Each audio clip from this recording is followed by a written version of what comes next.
Puas, puas, puas. Ya Allah, ya Allah, ya Allah. Tak boleh garuk kepala lah. Okey, tak apa, tak apa, tak apa. Tak sengaja. Halal.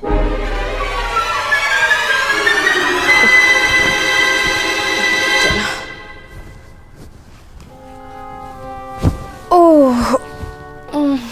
Bestnya. Betul ni.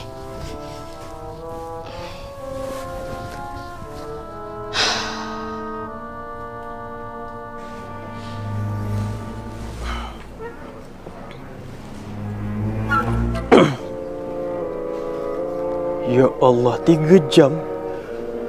Aku bagi setengah jam je. Apa dia buat ni? Hai, siapa yang tak hargai masa sekarang ni? Pukul berapa pula nak turun?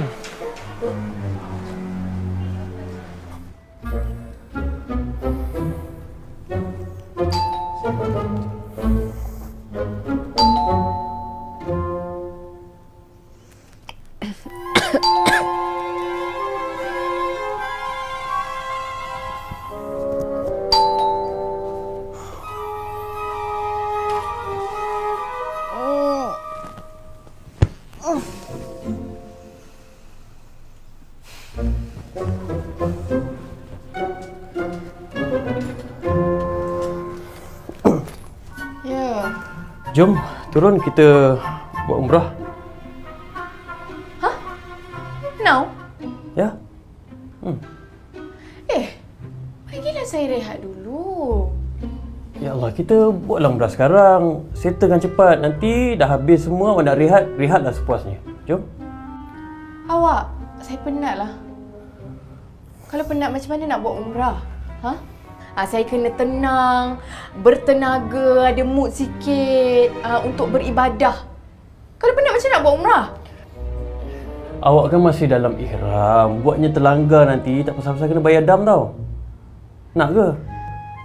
Ya Allah, awak ni kenapa benda senang kena susah-susahkan ni, orang macam awak ni lah yang orang cakap suka buat Islam tu complicated. Padahal mudah je.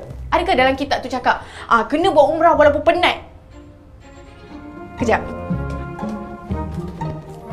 Cuba awak tengok ni. Cuba awak tengok ni. Ada ke? Tak ada. Kat sini tulis, syarat wajib umrah Islam balik berakal, merdeka berkemampuan. Rukun umrah, niat, ihram, tawaf, sa'i, potong rambut, ikut tertib. Tak ada pun tulis kat sini. Walaupun penat-penat kena juga buat umrah, kena juga. Tak ada kan? Dah habis cakap dah? Okey, terserah. Tapi jangan cakap saya tak pesan pula. Okey? Saya ni ada kerja lain. Tak adalah kerja ni nak menunggu awak je kat bawah tu. Macam ni lah, saya bagi masa dekat awak 15 minit. Saya tunggu dekat bawah.